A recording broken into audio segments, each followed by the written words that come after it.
It was a standoff sparked by mental health issues. Naomi Osaka copping an almost 20 grand fine for boycotting post-match press conferences. Today, she gave her final serve. Naomi Osaka has withdrawn from the French Open. The world number 2 releasing this statement. I think now the best thing for the tournament, the other players and my well-being is that I withdraw so that everyone can go back to focusing on the tennis going on in Paris. I never wanted to be a distraction and I accept that my timing was not ideal and my message could have been clearer. Serena Williams came out in Osaka's defence. I feel for Naomi. I feel like I wish I could give her a hug because I know what it's like. I've been in those positions.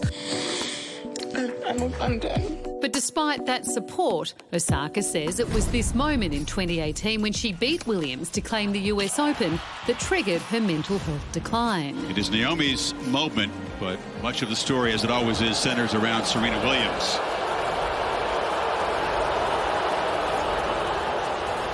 This is her first Grand Slam. Let's make this the best moment we can, and let's give everyone the credit where credit's due, and let's not boo anymore. We're gonna get through this, and let's be positive. I know that everyone was cheering for her, and I'm sorry it had to end like this.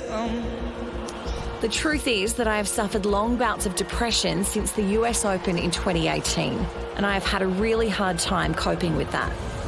The French Tennis Federation says it's sorry and sad Osaka has pulled out of the tournament. Naomi withdrawing from Roland Garros is unfortunate.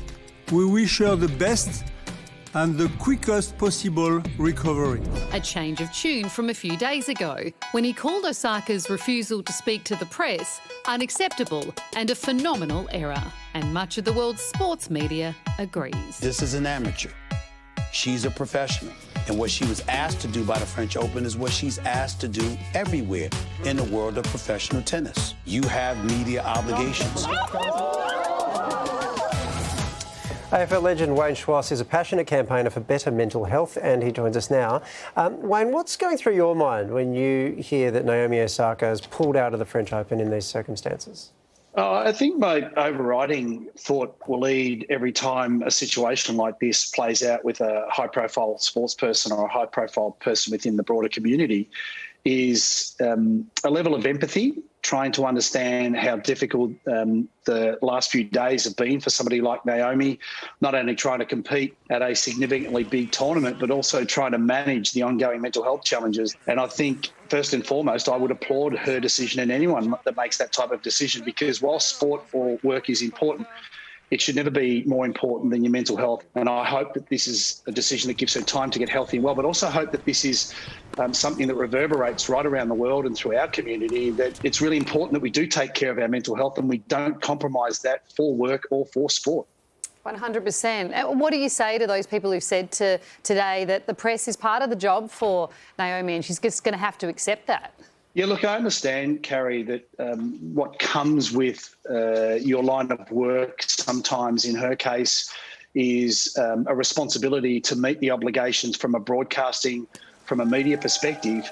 But I also think the media has a responsibility in situations like this to understand that sometimes someone's mental health is being negatively impacted. I hope that this is an opportunity for the international media, but also the local media, which I was a part of for a long period of time after my football career, that we need to educate ourselves to understand how to deal with these situations, but also how to support somebody who's going through a challenging experience such as Naomi's.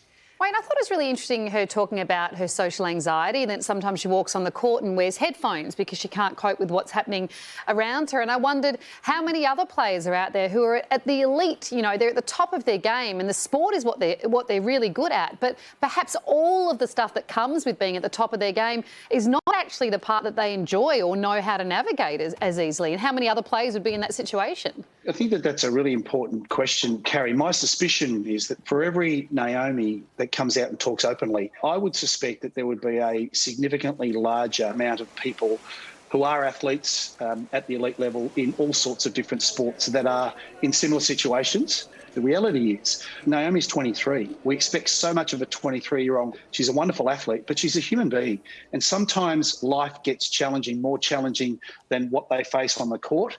And I've long held the view, Carrie, that we train athletes to cope with stress on a court or on a football field or on a soccer field? Are we doing enough to educate and train the athletes to cope with some of life's challenges? And that's a question I don't necessarily think that we're doing a particularly good job on.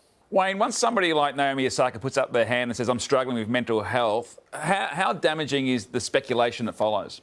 We live in this voyeuristic world. Everybody's got an opinion. Everybody's got a right to share their opinion. But when somebody makes a decision to put their hand up, I think first and foremost, we need to acknowledge and respect the fact that this person has legitimate mental health conditions.